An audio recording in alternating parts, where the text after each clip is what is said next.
Hala, ang ganda nito oh. Yung kanilang birthday gift kay Tatay Tico. Nakaisa sila. Tapos ang ganda-ganda ng kanilang presentation. Hindi po iisipin na ito ay totoo. Hindi po yan fake. Totoo yan. Totoo yan, nakikita nyo. Yung mga fireworks na yan. Yung mga hindi rin nga ako maniwala. Ang ganda-ganda. Aliw na aliw akong manoodin. Ang galing. Ang saya. Kaya ang saya-sayang panoorin. Sobra. Siguro kung nandun ako, kung taga Davao ako, andyan din ako. Siguro, makikinood din ako, makikiisa din ako.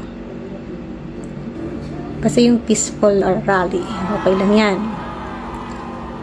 Tsaka celebration yan, parang may prayer din yan. Celebration ng birthday ni Tatay Dicon, 80th niya.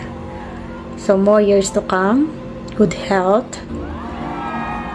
Sana matapos na yung problema ng Pilipinas, no? Sana magkaisa na lahat. Yun na lang wish ko, magkaisa, maging mapayapa ang Pilipinas. Parang saya-saya. Minsan tuloy parang, uuwi pa ba ako ng Pilipinas?